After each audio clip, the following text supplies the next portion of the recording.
Good afternoon, everyone. My name is Aaron Sito. I'm the curatorial manager of Asian and Pacific art here at QAGOMA. It's really great to see you. I hope you've been enjoying many of the performances that have been happening today. I'd like to firstly acknowledge the traditional custodians of the land upon which we stand and pay respects to elders past and present. Thank you for joining us for this APT8 Live Sunday and the second instalment of the APT8 Live Discussion Forum, which have been occurring over the APT8 period as a way to explore some current issues with respect to performance art.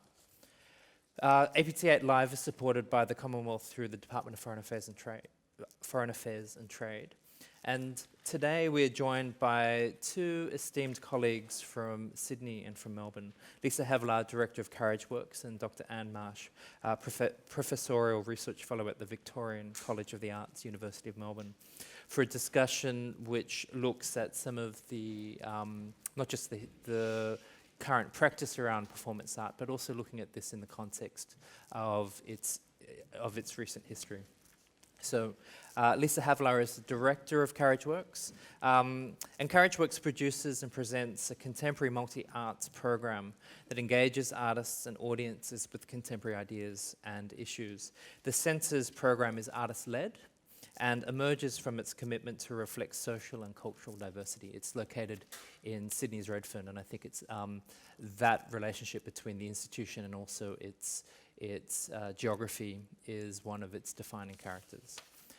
Dr. Anne Marsh is Professorial Research Fellow at the Victorian College of the Arts, the University of Melbourne, and is the author of various publications including Performance, Ritual, Document, and Body and Self Performance Art in Australia, 1969 to 1992. So she is one of the foremost experts in performance art in Australia. She has published hundreds of essays, journal articles, exhibition catalogues and reviews, and she was the Herald Sun art critic between 1994 and 1997, and she's been the Melbourne contributing editor for Eyeline Contemporary Visual Arts since 1997. So please help me to welcome them to this discussion today.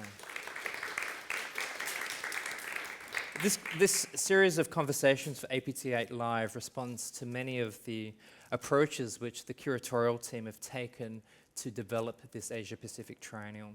And I think one of the ways in which we might be able to characterize this is that the APT is an opportunity for us to look at what's been going on in the Asian and Pacific region over the previous 3 years. And so when we think about what has happened in the region, we look to natural disaster, political instability throughout the region. And that political instability is sometimes related to social media and online communities. So there is an interest in this APT around society and politics. And we've been looking at the role that artists play in unpacking these ideas and looking at the way in which artists use the body to unpack these ideas. So the body becomes a marker for both the homogeneous mass, like the society itself, and it also becomes a marker for the complex individual. And these things are sometimes opposing or contradictory elements in a conversation around the social. So some of these ideas are all deployed through performance, sometimes a very different kind of performance than what we might be accustomed to. But the history of the APT is such that performance art has been a very big component of its evolution. So here we look at the work of Dedang Cristanto. For those who are poor, who are suffering, who are oppressed, who are voiceless, who are powerless, who are burdened, who are victims of violence, who are victims of dupe, who are victims of injustice. This work is from 1993. And one of the things that is very interesting, I suppose, in relationship to Dedang and the evolution of contemporary art in Indonesia, is that the leading artists at that time were all very interested in performance art because performance art allowed them to have conversations around democracy and human rights. And actually yesterday there was a book launch here about launching a new book that looks specifically at this this relationship between art and human rights, and it is available in the bookshop.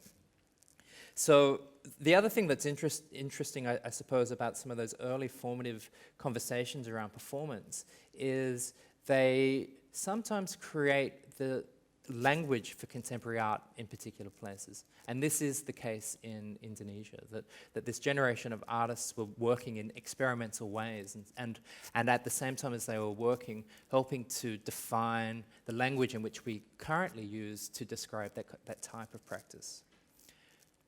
This is another work by another artist from Southeast Asia, Li Wen.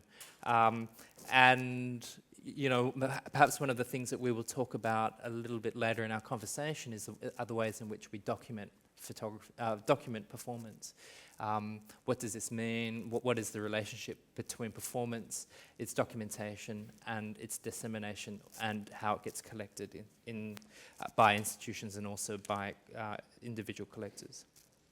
So when we look at these early examples of the APT, and there are only two here, that we can understand that there is a connection between the actions of artists and the societies from which they come, and the politics that is going on in those places. In this APT, we are not only able to look at the last 3 years of the contemporary practice in the region, but it also allows us to look at the different approaches that artists take to the approaches that they make when they are making work. So this is the work of Melodic, Roma, one of the senior artists in Indonesia. She was trained in Buto and also in the endurance practice under the tutelage of Marina Abramovic. So that this in itself is possibly a marker of the contemporary global world, that an artist could be trained in a very, very traditional way, but also engaged with then contemporary ideas that are circulating much more broadly within Western and also American contexts. So this work, I hope that you've seen upstairs. We've got the remnants of the performance.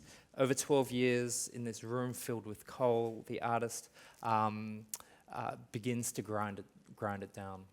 And it looks to the psychological connections between individuals, memory, and repetitive, laborious movements. On the other hand, we also have work by two young artists, Justin Shoulder and Benji Ra. And here we see a different kind of performance, a performance that is not just, that reflects on the mediation that happens in our lives, the ways in which our understanding of the real world is often related to what we look and what we film on our screens. So their work considers the role of social media, of network societies, online communities, and as a platform to look at their own trans identities, but also the experience of Filipino diaspora made complex by the internet. So these are two artists from Sydney, but doing research and making work back in the Philippines, and their understanding of diaspora is also mediated through the internet, through screen culture. So the way that we're going to structure this discussion today is that I've asked Anne and Lisa to do two presentations on things that they're interested, as a way for you to be introduced to them. And then we're going to have a little bit of a discussion about some of the things that come out of their presentations, and then open it up to the floor. So I'll pass over to Anne. Do you mind if I stand up? Not only have I got a sore back, I have to talk to the slides. I can't. I'm under strict instructions not to push one particular button here when the screen goes black. Okay, so I was asked to perhaps do a couple of case studies. I'm going to keep an eye on my watch that I was interested in. And this is from 1999, and it went up until 2008. So I was also asked to, in a very short period of time, tell you where performance came from. And what it's about. We spoke over lunch very quickly about performance art standing outside the museum or outside the institution initially.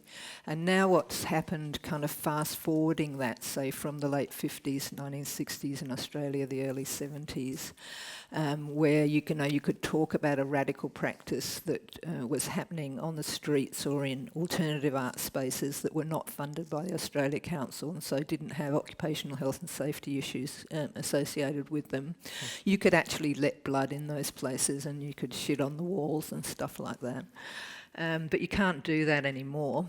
And so coming forward, what we have is, of course, is as an art historian or a visual culturist, you're never really allowed to say that, technology influences artists, but let's say that artists pick up on technologies and use them to their advantage. So now what we're looking at often is a screen in an exhibition rather than a live performance. So when we were talking over lunch, I was saying, oh yes, performance on screen is so much cleaner. You can collect it and put it in your lounge room and it's not going to shit up your carpet. So it's lost that kind of, on one level it's lost that kind of edge, and I'm kind of interested in that and what happens when we watch a really visceral or difficult performance on screen. Do we still feel that we were there? Can it still give us some of that abject kind of quality? This is a performance, I'm just going to go through it very quickly, by a duo called Zen Voodoo. This is a bit kind of fuzzy because it's a screenshot. And they do this Buto dance in very white, translucent veils. So they look like veiled women. And they come very, very slowly walking towards one another. And they've got cannulas, like shunts in their wrists, and they're dripping blood onto this photographic paper. And there's just, and they're amplified, so you hear their heartbeat and their blood flow and stuff like that.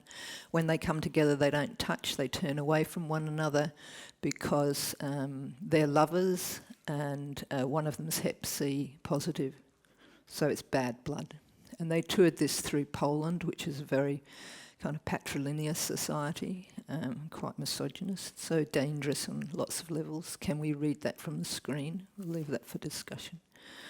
So that was a live performance, and then we're looking at the documentation, which is on video, and I'm showing it to you on still photographs, so there's all those kind of mediations involved.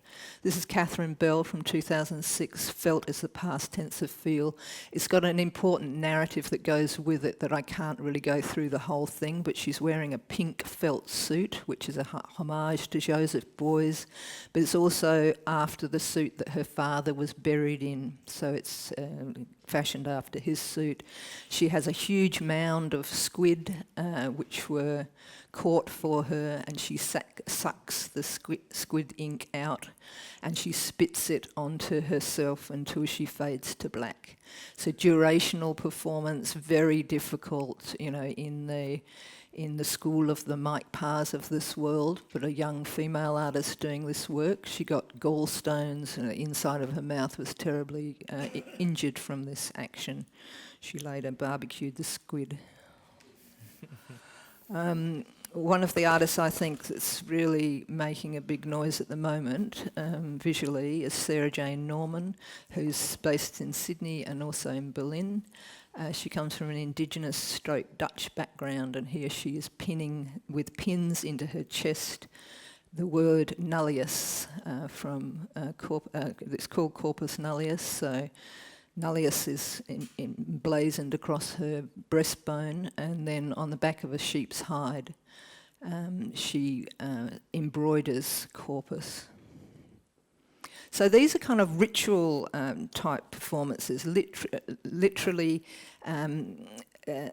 signed onto the body, like tattooing the body in some way. The body is in pain, the body is bleeding, there's an abject kind of reaction. Do we read it from this? Do you need to be told what I'm telling you now to get it? All of those kinds of things, what we call mediation. This is Take This For It Is My Body, where Sarah Jane Moorman bakes bread, and because it's done in an art space in, when was it done? 2000 and something, I've lost my notes here. Of course, there's an occupational health and safety issue here in ingesting bread that's got the artist's blood in it.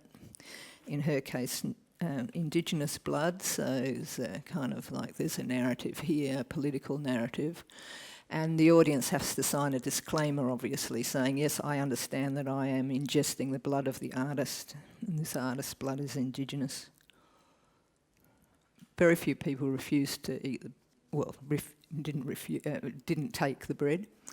I wanted to also look at getting away from my heartland, which is always the heartland for me, is the body artists, but to look at some artists which are who are activist-based because of the political side of performance art, which I guess is the other thing that I've concentrated on in my career on writing about performance art. I started as a performance artist and I did this kind of work rather than the bloodletting work. I think my desire is interesting, what one does with one's own desire. But this is Tank Man Tango, which is by Deborah Kelly, and it's initiated by her, photographed by William Yang, which is beautiful. But she worked with this dancer, and what she did was she looked at all the footage, I can't find it in the notes, she looked at all the footage of the Tiananmen Square massacre, which you'll remember. And this is done 20 years after that, and it's a kind of memorandum, a kind of memoriam for it. So remember the man danced towards the tanks and the tanks stopped, and you can look it up, Tank Man, on the internet. So Deborah got this fantastic dancer to choreograph the steps, and then she put it on the internet with the instructions, like the choreographed sheets, and all over the world people started to do Tank Man Tango. And here you have them in Leipzig. So a really interesting political action that goes viral on the internet, and it's really cool to look it up on YouTube because there's so many different versions of it and so many different people doing it in abled or unabled ways. It's terrific. This is a group that which Kelly's worked with, which is a big collaboration. She wouldn't say that she is at all managing this group. It's a group of many people that come and go. And they're called Boat People. Unfortunately, boatpeople.org, which was their website, got taken over because the immigration department copyrighted the name Boat People. Can you believe that? So when you look for boatpeople.org, you've got the bloody Australian immigration department there. So Boat People are kind of reconsidering their options here on the web. But this is, they use social media a lot, so a bit like a flash mob. They'll send out instructions, you can sign up. We used to be able to sign up to them, I don't know how you do it now. And you're told where the actions are going to happen, or you're a bit like Tank Man, you're told what the action is and you do it yourself. So these are people doing it themselves in Federation Square in Melbourne, simply muffling themselves in the Australian flag as a protest about what's happening in our land at the moment. Well, this was done in 2010 and things really are getting worse rather than better. So that's really my little introduction. I think I've spoken for 10 minutes and I'm happy to talk about things like mediation, remediation, the body in effect, and social media and social action during questions or interrupt me. Last year we worked with over 400 artists and almost 70% of them came from culturally diverse backgrounds. So we're very committed to presenting a contemporary program that is culturally and socially relevant to our communities. In terms of performance at Carriageworks, we're in a building that was built in 1890. It's about 21,000 square metres, and it used to be the place where they built all the trains for New South Wales. It provides this incredible context for performance and for contemporary art. In its day, when it was a place where trains were built, over 6,000 people worked in the building every day.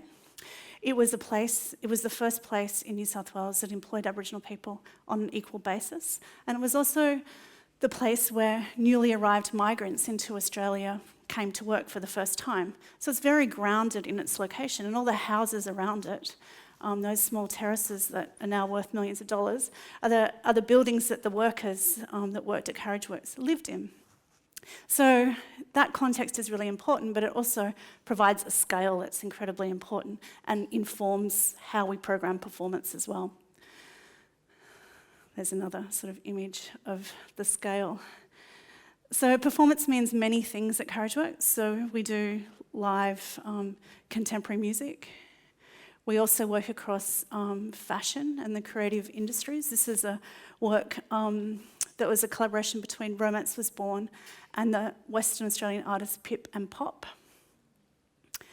And fashion, we work across fashion quite a lot. We're the home of Mercedes-Benz Fashion Week. But most importantly, Carriageworks really is the national black capital of Australia. So we have a very strong commitment to Indigenous work. Not far from where Carriageworks is the place where Paul Keating gave his Redfern address, which was over 20 years ago now. And it is still a very contested place, that it's becoming very gentrified. And we really see our role as a cultural institution to ensure that through all the change that's happening around us, that communities and new communities coming into the area are engaged with the history of the place. One of the first projects that we commissioned about 4 years ago, we're also a very new institution, we're only about 6 years old. So this work was commissioned in 2012. It's a work by Aboriginal artist Brooke Andrew, and it's called Travelling Colony. And it was a co-commission with Sydney Festival. And you'll see there's about 8 caravans in the work, and they're all painted in Wiradjuri patterning.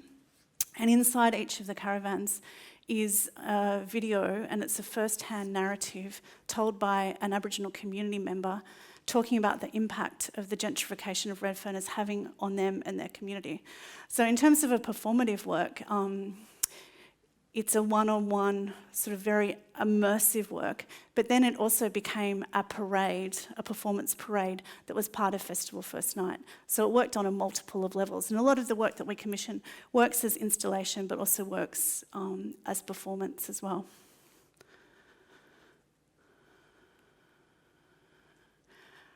This is a still of a work that we presented last year called Siamani Samoa, which means German Samoa. And it's a work that we had worked on in partnership with the Samoan-born New Zealand artist Michael Tuffrey. And it's a work that we developed over a period of 3 years, where Michael went and developed a project with the Royal Samoan Police Band. And in that work, they actually he found through the work with the police band a whole lot of very traditional German music.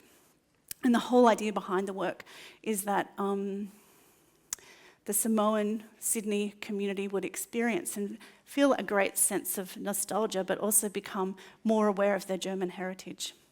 And the work actually marked the 100th anniversary of the end of German colonisation in Samoa. And one of the things that Samoan communities in Australia aren't very aware of is their German heritage. So it was reconnecting those communities with their German heritage, but also creating a sense of nostalgia with their home. And in a performative sense, it was 4 performances. Each time there was about 800 or 1,000 people in the audience, and the majority of the audience was the Samoan Australian community. So in a sense, it was the interaction between the audience and the actual band that became central to the performance.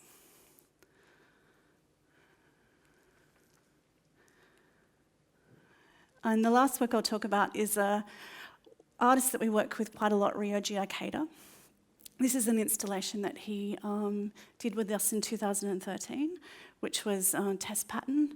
And this is performative in a way that the audience actually becomes performative when they walk into the work. And what was interesting about the presentation of this work is it came out at the same time that video on Instagram came out. And we didn't actually promote this show very much, but the audience promoted the show to each other, and we had over 45,000 people come and experience this work in the 2.5 weeks that it was presented.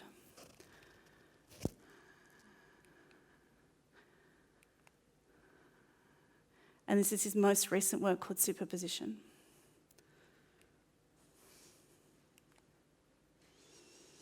This is a work that we're going to be presenting in November with the American artist Nick Cave, and the work's called Herd.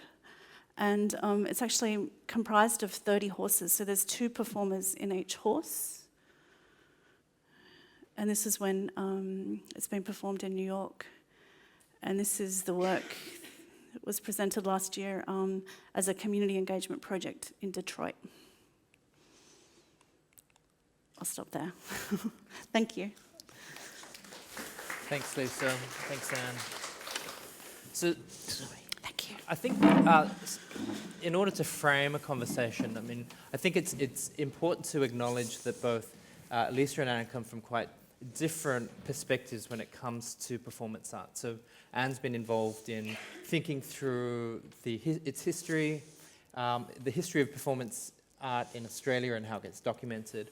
And Lisa is kind of the forefront of looking at how it gets presented and disseminated, I suppose. And it's useful often to have these differing perspectives to kind of understand what's going on right now. And there are a number of things that I'd like to kind of unpack. I mean, questions around the history of performance art and the kinds of motivations of artists at different times when performance art, as you were alluding to, and was often a critique of the institution. So it was supposed to exist outside of or in spite of what happens inside a white cube.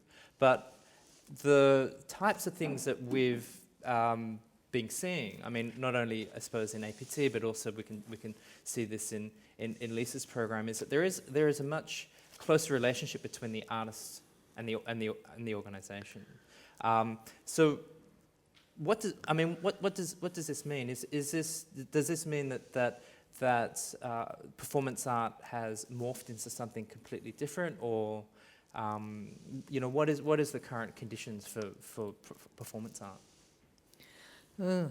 I don't know. It's a very loaded question in a way. I don't know. I mean, the cynic in me would say, well, performance art's become a brand. And it's become a brand inside the institution, and the institution's always looking to reinvigorate itself. So here we have this dirty, raw, bloody, abject, activist political stuff. We're now going to make it nice and clean and siphon it through occupational health and safety, put it on a screen, and there you've got performance art. And you can, if you're in a commercial space, you can sell it to Joe Bloggs for $25,000, or if you're the director of a national museum, you can put it on a big flat wide screen. You can say, look, there's Catherine Bell sucking squid.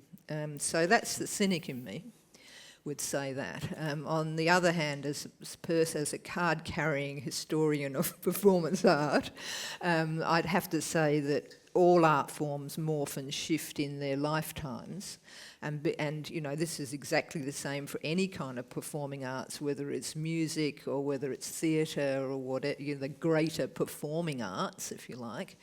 And I think that performance art has gone through a morph. I mean, in the heyday of postmodernism, where we had the linguistic turn, which you'll be pleased to know is really dead and buried now, and we had then the return of the body, and on the return of the body came the return to performance art, because performance art had gone off the agenda, and even performance artists like Mike Parr, famously, and Jill Orr, who'd be the female equivalent in Australia's history, stopped doing performance art, after, somewhere in the 80s towards somewhere in the 90s. And then there was a whoosh, suddenly, somewhere in the 90s, maybe about 1995, 1996, both of those protagonists start to do it again, and it starts to come back bigger than Ben-Hur, and we've still got that, but we've got the momentum now where there's all this remediation happening, and we've got performance artists that can actually do performances like the abject work we saw with the squid, where you don't have to be there, you don't have to smell it, you don't have to, you know, watch her go through that agony, but you can watch, if you really up for it, the 8-hour endurance work from beginning to end on video. Or you can watch the 20-minute version, or you can watch the 60-minute version, or whatever. And artists like Mike Parr and others would do a similar kind of thing, although historically Mike's used film. So I think that, you know, artists use the tools that are available to them, and performance artists are certainly using digital photography and digital video, which is now not only accessible but affordable. You know, back in 1975, when Mike was putting pins in his leg or, you know, holding his finger in a flame, you only had a Porta Pack black and white grainy video, hence his use of film, and it was crap. It was nowhere near museum ready, as they would say now. So the performance artists couldn't really make an object for sale out of the performance, whether it be a photograph or a video. But at the time, we've also got the political thing about whether he or she would want to do that, because the ideology then was saying art's free, it's not for sale, you know, the people that saw it. If you weren't there at the time, then forget it, you know, you didn't have the experience. And I think the other thing is, before I stop this rant, is that we are now very, very, very firmly right back smack in the middle of an experience economy. And I was up in Sydney last year at a commercial gallerist place, and she's saying to me, you know, we can't sell paintings for the death of us. You know, people don't want to buy art anymore. This is very, very wealthy people, not like you and I. The very, very wealthy people don't want to spend $150,000 on a painting, or heaven forbid, you know, $50,000 on a photograph, or $1 million if they wanted to get some photographs.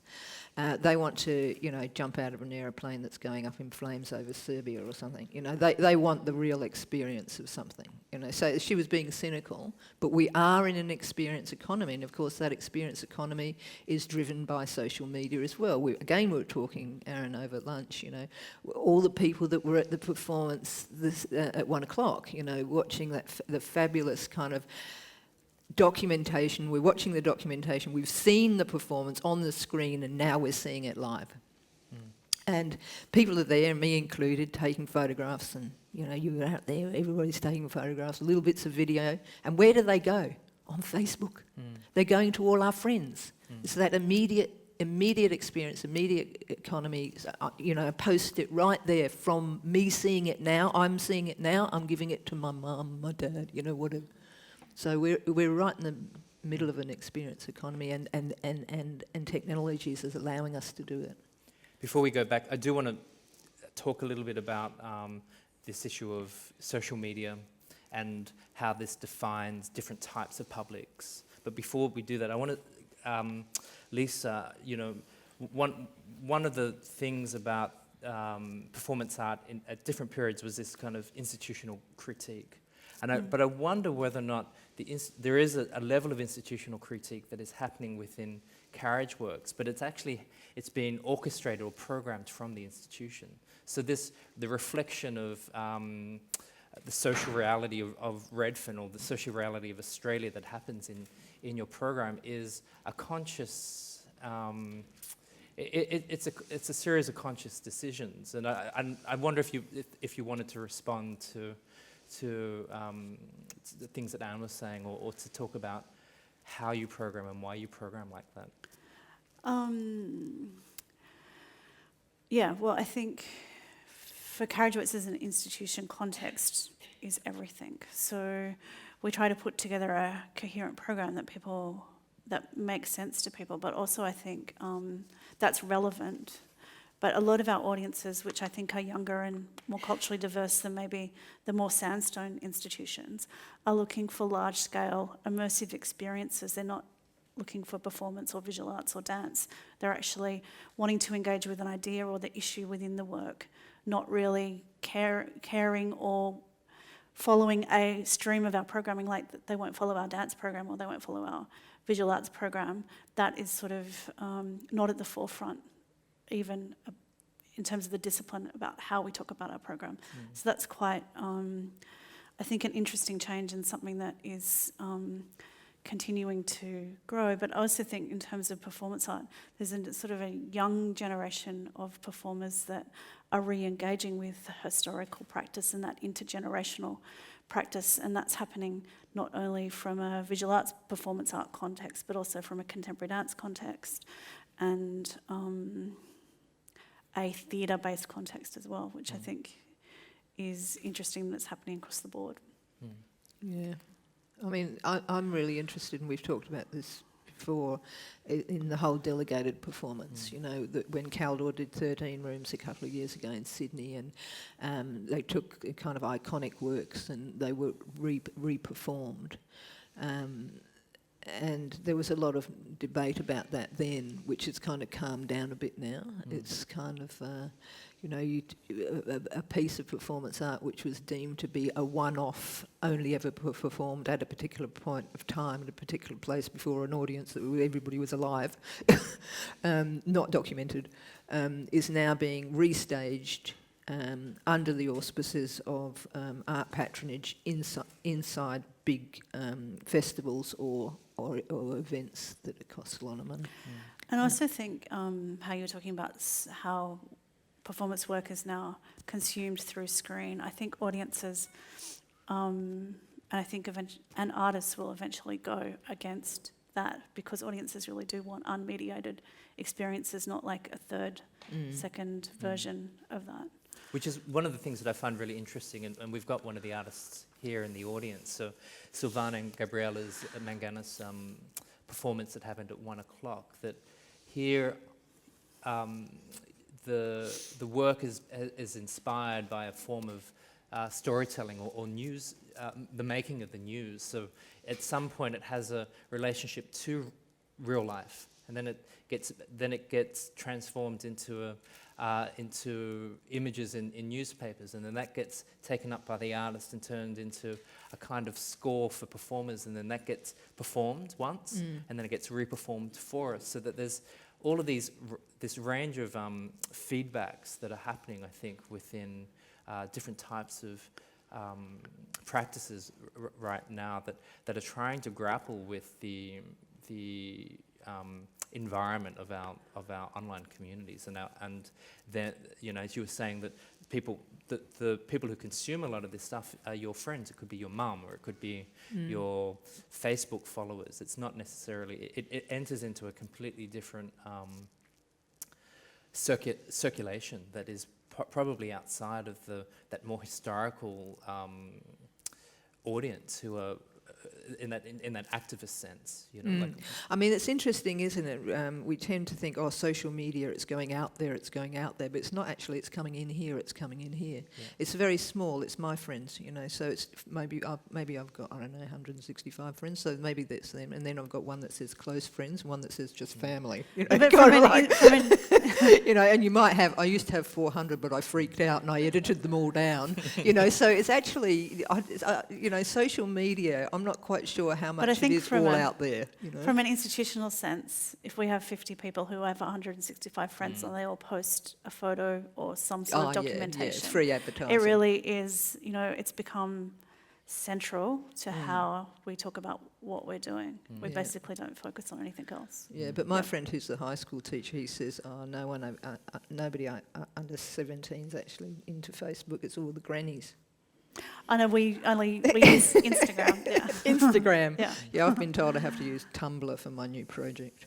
but I suppose there is also room for these platforms to have a level of subversion that was present at different times, specifically because you can modify who sees this information.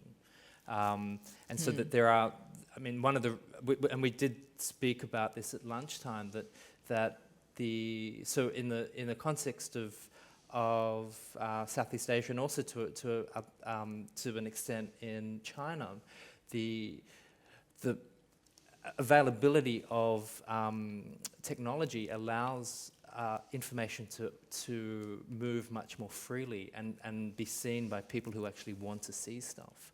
So, compact CDs, DVDs would move from artist to artist to curator, and people could generate copies of it without necessarily having to go through that process of actually performing it or exhibiting it. So there is, I think, maybe there are people out there starting to work in this way. And I am also conscious of the ways in which Justin Shoulder and Benji Rao are beginning to think about this process. How much of those social spaces become their real life. Yeah, I'm always fascinated by the internet in terms of its private and its public function. I mean, the big thing that, everybody, the stats will tell you, the biggest thing that circulates on the internet is pornography, and that's one consumes that privately, ordinarily, and so there's this public-private pool in that kind of in the social media as well, which I think is fascinating. I mean, fascinating platform for radical performance works to happen in. Yeah. Because there is another context as well, that there has been a shift in what we mean by public space. So often, at some point, a lot of this performance would occur in public, whereas in the last little while that there's been greater regulation. I mean, we're talking about OH&S at one level. I mean, the definition of public space is also shifting. So, the internet can kind of allow for, as you were saying, for different levels of activism. I think the internet shows us that there are publics. There's no, where is the public? Where is this general public? It doesn't exist. At least it doesn't exist, the general public. I mean, you're at... We've never really thought about it as the general public. We more think about it as groups of communities. Yeah, so they're kind of all these kind of, it's like set theory, isn't it? They're all overlapping in various ways, and there's this kind of, But then there is the sort of broader, I think there still is a general public. It's the one the politicians try and talk to. Yeah. The lowest common denominator. So what are the challenges to presenting performance that you face? I think the key challenge is money and time. They're the two things. Because the work that we're trying to present is of a scale that consumes hundreds of thousands of dollars in terms of the making of it. And the work that we're trying to make has a practice that engages with communities on multiple levels, and that takes time and also money investment. So it's making sure or working out how to resource and produce these projects over multiple years to their endpoint, if they come to an endpoint. Sometimes they don't even get a public outcome because we haven't been able to reach the point where the work is ready to present or should be presented. I mean, this issue about time and money is very important because, I mean, one of the challenges I think about, even thinking about APT, is that it costs money to present the performance at 1 o'clock. There'd be no way in which we'd be able to do that day in, day out. So, there's always a desire to have galleries exhibit something. So that is probably another. It is a big challenge. And so, occupational health and safety is also like a costly, like everything has to be risk assessed from multiple levels as well. Particularly when you're bringing multiple communities and multiple activity together. And Australia is the most legislated country in the world. Yeah, and the important thing is to try and deliver on the vision of the artist without compromising. And to do that, you have to find creative ways to obey the law. Yeah, don't forget the law.